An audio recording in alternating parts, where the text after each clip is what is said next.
The Three Martini Lunch is sponsored today by 4 Patriots, makers of many fine products, including the Patriot Power Generator 2000X. We tell you all the time, you just don't know when your power is going to go out, whether it's bad weather, which is how 83% of power outages happen, by the way, or there's just some fluke accident in your neighborhood, but you want to be ready. So the Patriot Power Generator actually charges more devices for longer in a blackout than non-solar generators. Plus now double the capacity, more power than before, plus expandable capability for even more power. Keep it on hand to power that fridge, freezer, medical devices, or other appliances if your power goes out. Plus, comes with a solar panel, never needs gas, which means you don't need to pay for any more gas. Visit 4patriots.com/martini to see this week's discounts and deals before they are gone and get free shipping on orders over $97. Save more and get peace of mind now by going to the number 4patriots.com/martini. That's 4patriots.com/martini. Welcome to the Three Martini Lunch. Grab a stool next to Greg Columbus of Radio America and Jim Garrity of National Review. 3 Martinis coming up. So glad you're with us for the Thursday edition of the Three Martini Lunch. We promised you a full debrief on Jim's visit to Taiwan. In fact, I promised you one before I even told Jim I wanted to do one. Given our very positive response to the Ukraine edition of that a couple of months ago, I knew a lot of people would be interested in this one. So let's start with the good. Obviously, people know the situation that we face there. There's concern of a Chinese invasion or Chinese pressure in many different potential forms that would force Taiwan to cease to exist as we currently know it. So from the good perspective, what did you learn about Taiwan, how they're bracing for this threat, which ought to give us some optimism? Well, Greg, before we get started, I'll give a little bit of background. Mm-hmm. This actually, beginning of the year, the Taiwanese government, through their equivalent of an embassy up in New York, a couple times a year, they run these trips for foreign journalists, and they say, hey, would you like to come to Taiwan? We'll have you speak to some government officials, some think tank experts, some university professors, and we'll show you more about Taiwan and try to give you a sense of how we see ourselves, how we see the world, how we see cross-strait relationships, and and I should point out that this trip, the airfare and hotel and that, was paid for by the Taiwanese government. So for anybody who wants to say, aha, Jim, you've been bought off by the Taiwanese. Well, before I left, I really didn't want to see Taiwan conquered by China. I like that country. It is a democratic country that has really, going back to the days of Chiang Kai-shek, was not a democracy.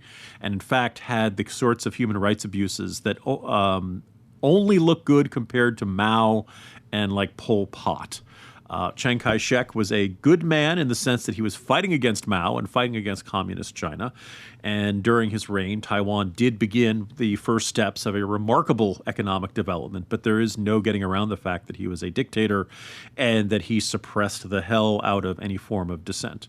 So there's a lot to like about today's modern Taiwan. I think on a score of 0 to 100, Freedom House gives them a 94. It has independent courts. It has freedom of the press. It has freedom of expression. Relatively, by the standards of Asia, equality for women.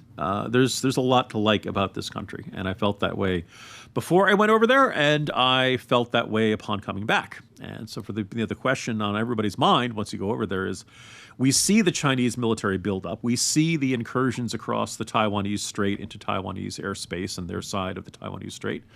Are they going to get invaded? Someone asked, directly, on a scale of 1 to 10, how worried are you about a Chinese invasion? Which I thought was a dumb question, and yet they answered it pretty directly. And the guy said that in the immediate future, 0, but by 2027, he said he's probably about a 3 or a 4. Now, that year was not picked at random. Everybody from CIA Director William Burns to Anthony Blinken to Milley have said that Xi Jinping has told the Chinese military he wants it to be ready to invade Taiwan by the year 2027. This isn't really necessarily coming out and saying, yes, we will invade in 2027, but he wants to have that option. And I think if you're Taiwan or if you're the United States, you have to take that sort of statement very seriously. That it is that is within the realm of possibility and perhaps even probability.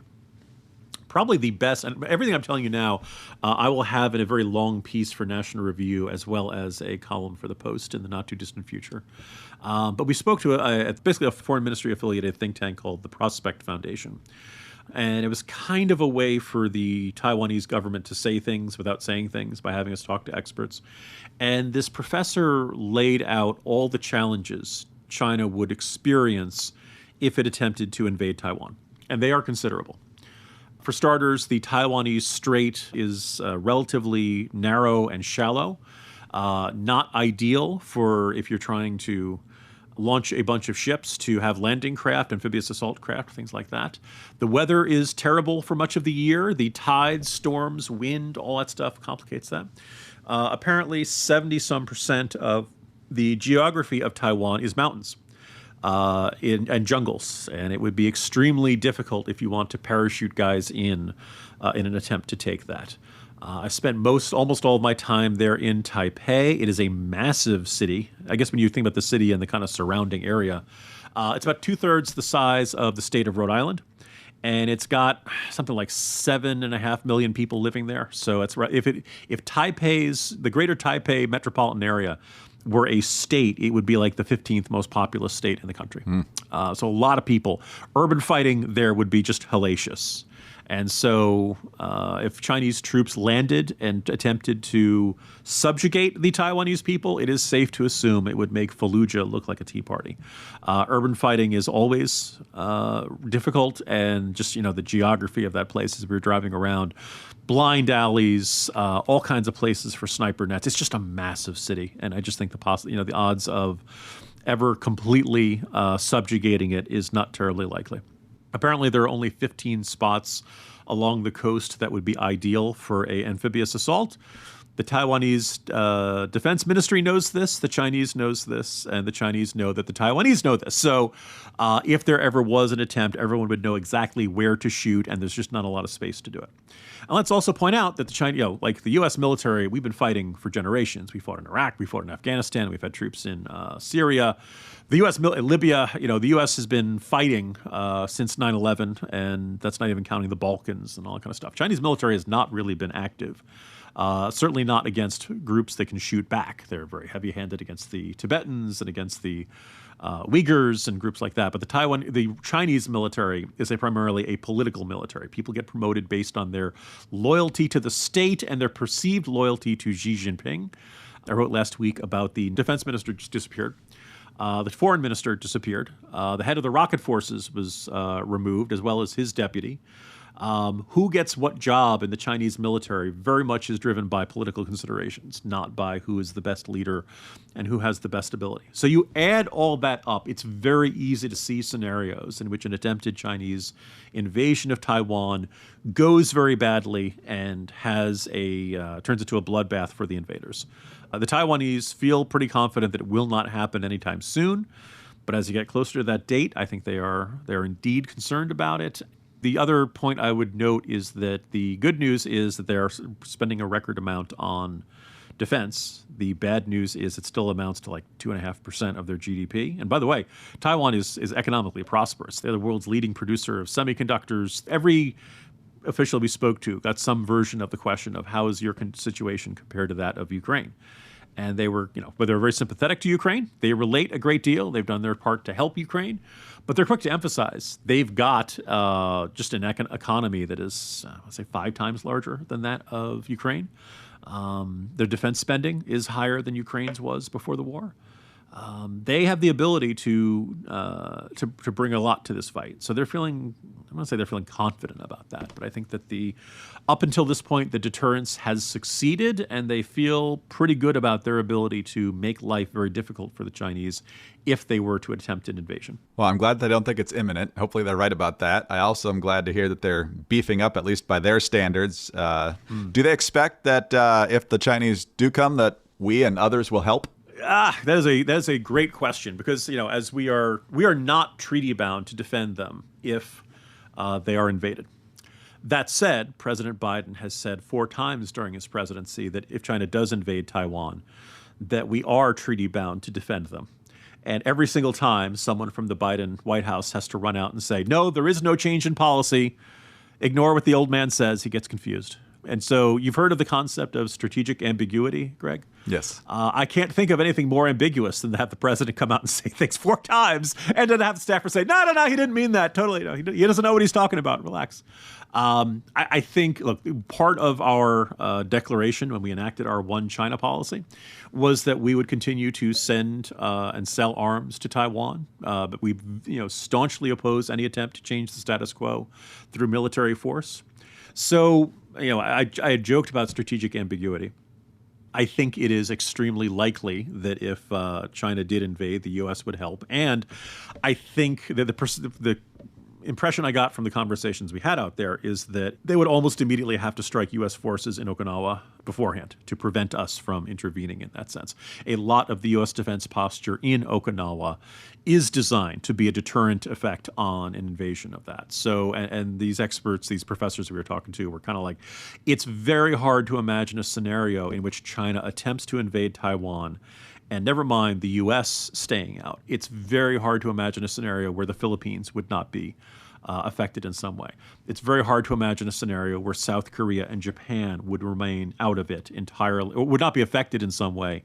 And it would be very tough for them to stay neutral during a conflict like that. I'm not saying it's impossible, but that it's at some point those forces would be hit and likely pulled into the conflict as well. But their attitude, they were very quick to emphasize that they don't expect it, that they are not, there's no presumptuousness of the U.S. coming in to aid them. In terms of sheer numbers, the Taiwanese are drastically outmanned and outgunned. That said, they have fairly advanced weapons compared to the Chinese. We just have recently sold them for their warplanes, jet fighters, an infrared thing, which will apparently nullify the effect of the China's stealth fighters. Oh, by the way, China has stealth fighters now. I don't know if everyone was aware of that, but they have them. The J-20, I believe it's called. I think it's made by Chengdu.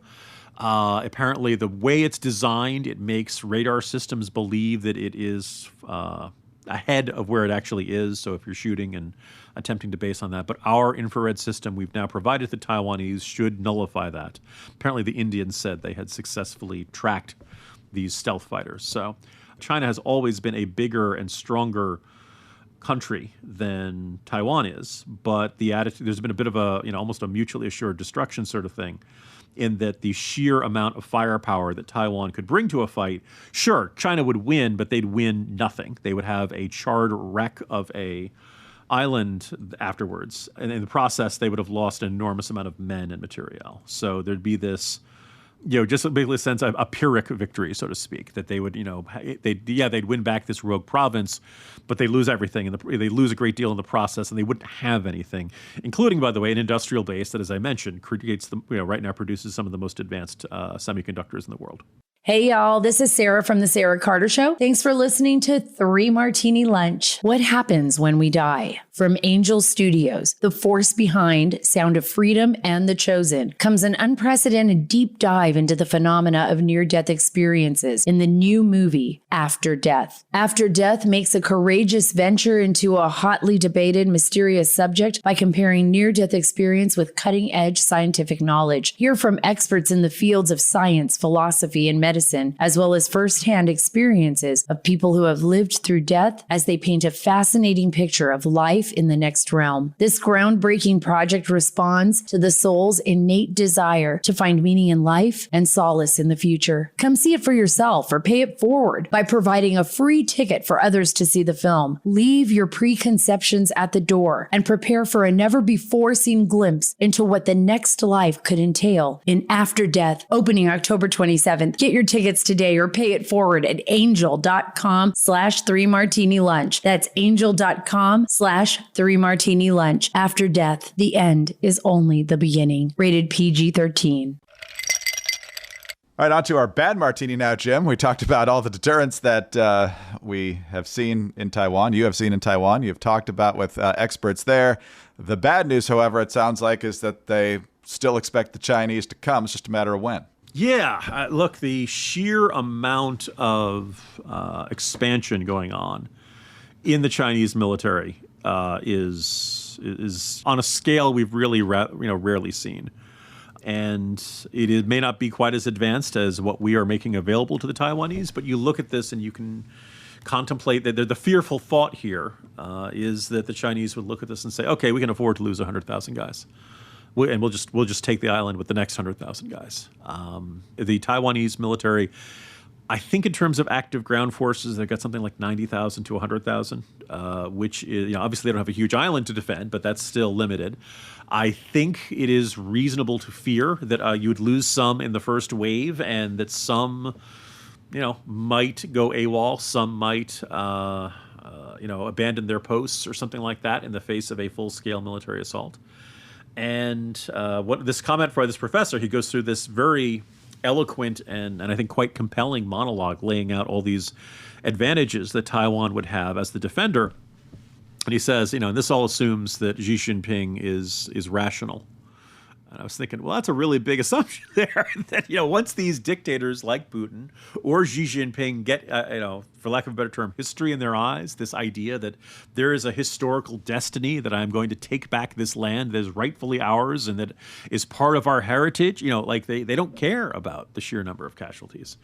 And unfortunately, I think just in the region around Taiwan, the Chinese military has something like 600,000 personnel.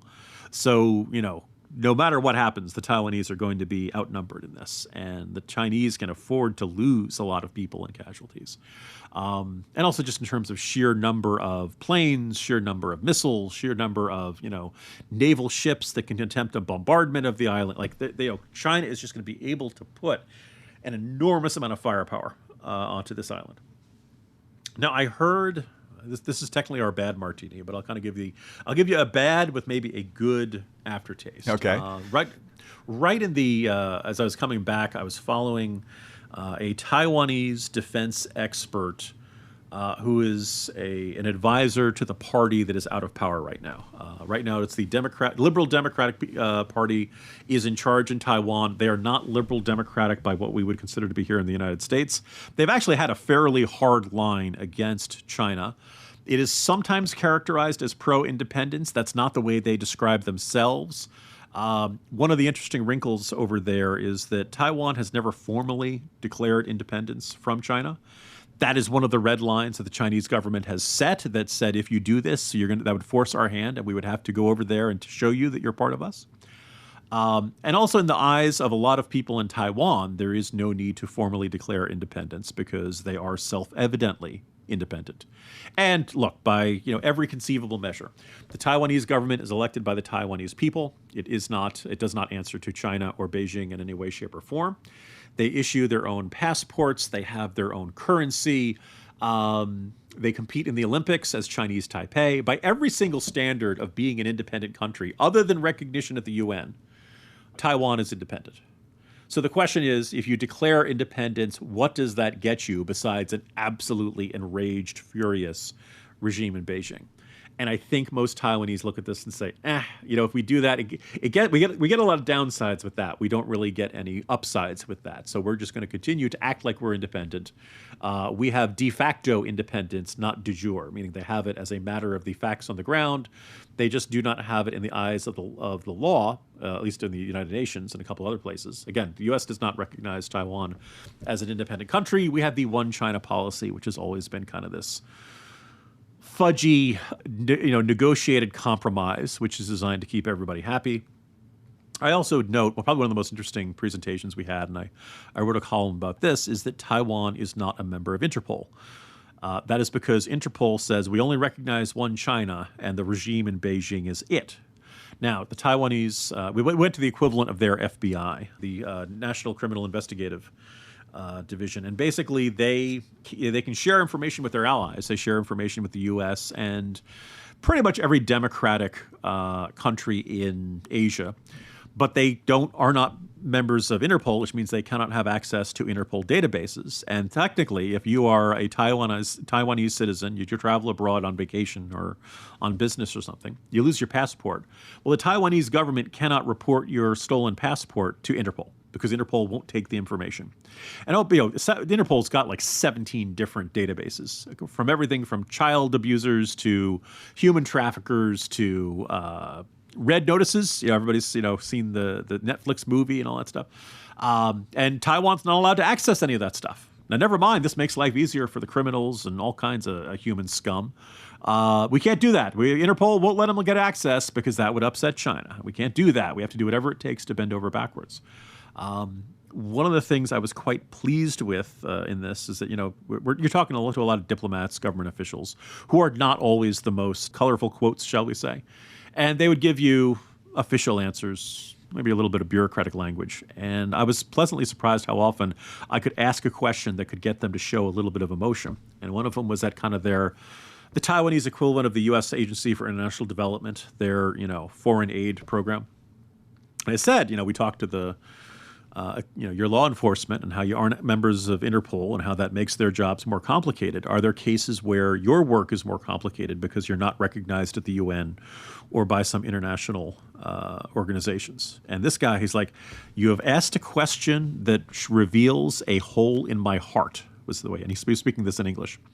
And he talked about how Taiwan is not a member of the World Health Organization.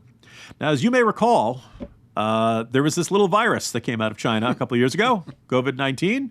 Taiwan said they recognized something was wrong in December 2019 and tried to alert the world. They had tried to shut down people coming in. They started doing a lot of testing of anybody coming in from China. But the World Health Organization would not accept data from Taiwan and would not largely cooperate with Taiwan, even though their health experts were literally at the front row of this emerging outbreak. So life is very difficult for the Taiwanese government in a bunch of ways. In ways it doesn't have to be, because so many international organizations are just terrified of irking Xi Jinping and the regime in Beijing in any way, shape, or form.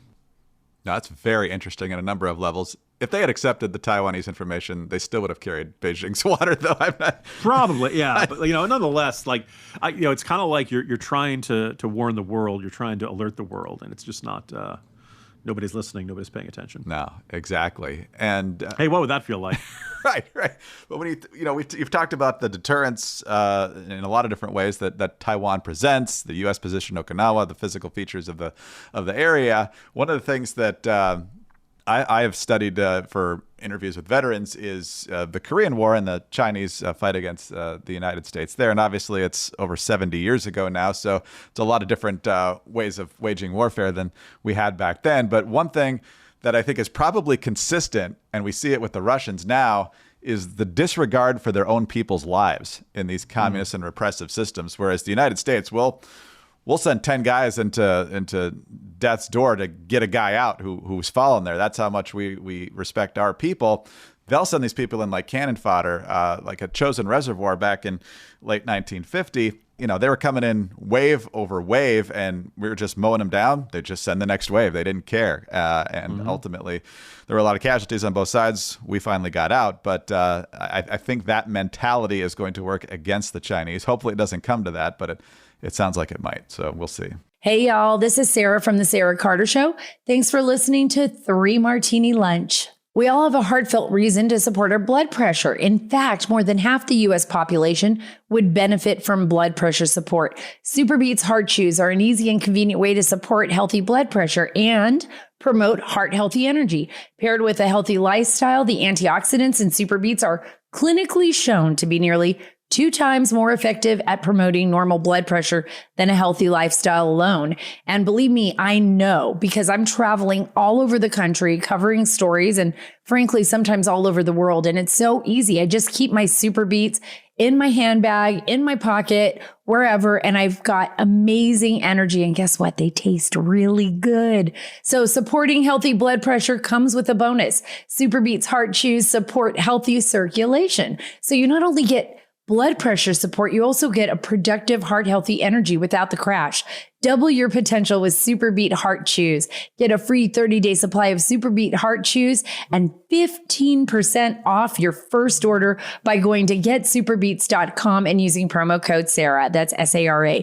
GetSuperBeets.com, code Sarah to get 15% off your first order. GetSuperbeets.com, promo code Sarah.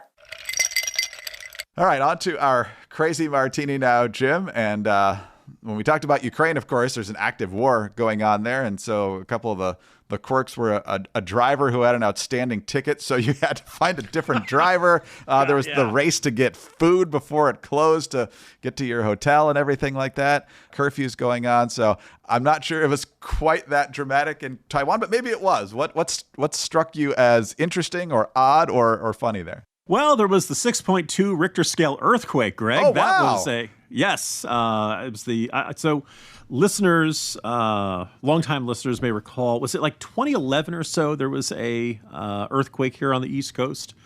The Virginia area shook. It was no very minimal damage, although I think was that what shut down the Washington Monument for a while? It did, yeah. National Cathedral got damaged, yeah. So I'd lived through that. That's the only other earthquake I had been on. This was probably like the Tuesday of the week we were over there. Look, you're on what they call the Ring of Fire out there in the Pacific Rim. A lot of fault lines, a lot of more stuff. And this one was, like I said, 6.2. It was off the coast of Taiwan on the west side. I'm in Taipei, which is kind of the north-central part of the country. So it probably wasn't 6.2 when the reverberations got to us. But, man, it shook. I was, and you probably would find lots of bad words in the text to my wife saying, "Hey, blank, the building is shaking. Holy blank, I think this is an earthquake." No real damage. And in fact, it kind of reminded me of the way that the Ukrainians were responding to the air raid alerts and largely ignoring them. Outside my hotel room window, the traffic slowed a bit. They ran the trains for the rest of the day at like half speed. That was the only, and certainly no reports of damage.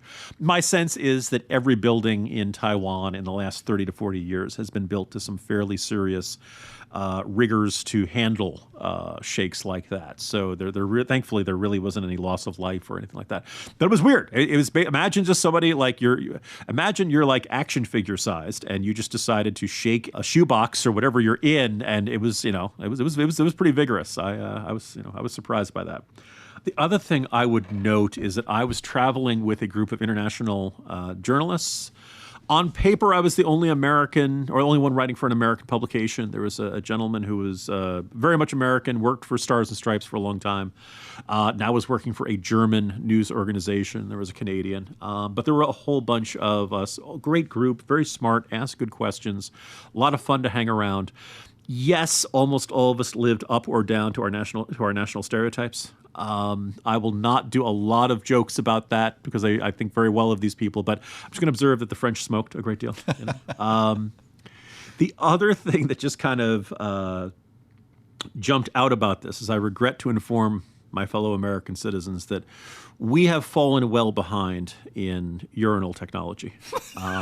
Every urinal in every men's room in Taiwan not only automatically detects you, automatically flushes, automatically issues some little scent to make the air seem fresh.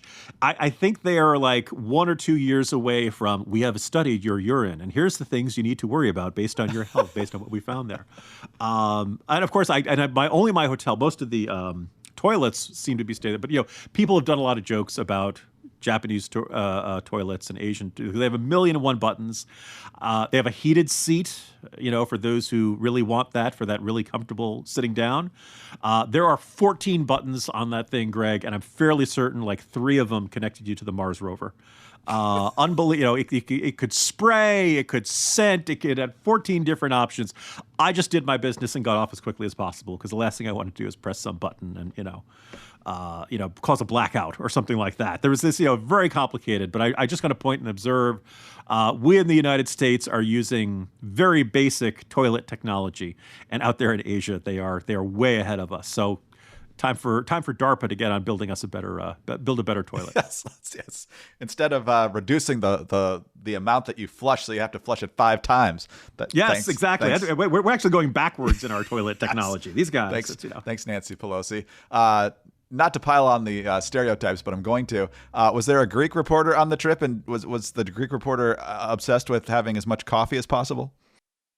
So yes, there was a Greek reporter on the trip. He was kind of quiet. He and I chatted just a little bit here and there. Nice enough guy, but usually when you get a bunch of journalists around, we have like 1,000,001 questions. And sometimes we have good questions. Sometimes we have dumb questions. Sometimes, like I said, sometimes ironically, the questions you don't think are going to be great, like the guy who asked on a scale of 1 to 10, how worried are you about it? Give you really good answers. So, so he was relatively quiet. He didn't smash any plates. He did not jump up on a table. None of those stereotypes. But otherwise, there were a bunch of others that I probably would cause an international incident if I described all of them now. The other thing is there were a ton of discussions of soccer. And Jim, what do you think? I watch a real sport. I watch American football. Real football, yeah. No, I did not say that. I did not call. You'd be surprised how diplomatic. Okay, all right. One story I will tell. All right, this is the one. So we had a Hungarian journalist, and perfectly nice guy, asked good questions.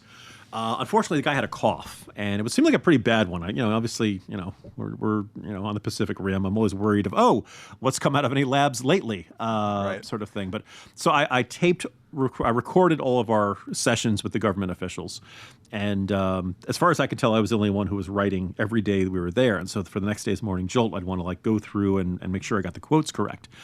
And with surprising frequency, my audio recordings would seem something like some foreign ministry official or national development agency, these sorts of things. Well, if you want to understand Chinese-Taiwan relations, the single most important thing to keep in mind is...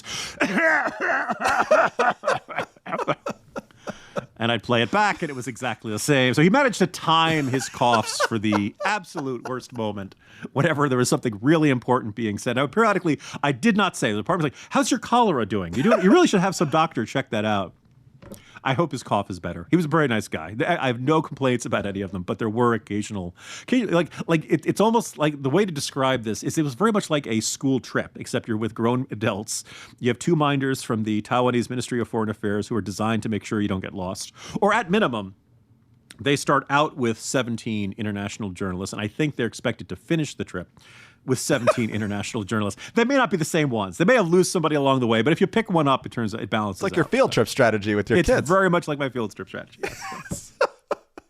Not to go all big fat Greek wedding, but while you guys were talking about the attempts to save Taiwanese democracy, did you just kind of sit there, the Greek guy at the end of the table, and going, the Greeks invented democracy? I have asked them for all of us to like I said, we hit it off and we all traded emails afterwards, and I really wanted to hear from them about what stood out to them. So I'm looking forward to their journalism, and I will see if that shakes out. The other one was we had another journalist who was just this big, jolly, friendly guy who was from Finland, Yanni. And we all, came back this weekend, and Yanni was taking the train back to his house in Finland. And he showed us that he took a picture from the train of a lake, and Russia is on the other side of a lake. So he periodically would begin all of his questions by saying, so in Finland, we know what it's like to have a large, hostile, nuclear-armed neighbor. That always seemed to get a good chuckle out of the Taiwanese. So, I learned a lot more about Finland than I ever thought I would learn. There you go. That's another plus that you didn't expect getting in there. So, Jim, again, glad you're home safely, and glad that you have not only learned a lot, but been able to explain it to us about what to expect, what maybe not to expect, and hopefully any Chinese ambitions gets shoved as far as possible down the road. So very informative, and we'll talk to you again tomorrow. See you then. See you tomorrow, Greg. Actually, I won't be here tomorrow. Chad Benson will be in for me, but Jim will be here, and tune in then for the next 3 Martini Lunch. In the meantime, he is Jim Garrity of National Review. I'm Greg Corombos of Radio America. Thanks for being with us today. Do subscribe to the podcast, and please tell your friends about it as well. Thanks for your 5-star ratings and your kind reviews. Please keep those coming. They really do help us. Get us on your home devices. All you have to say is play 3 Martini Lunch podcast. Follow us both on X. He's at Jim Garrity. I'm at Dateline_DC. Again, Chad will be in for me on Friday. I will be back on Monday. But tune in tomorrow for the next 3 Martini Lunch.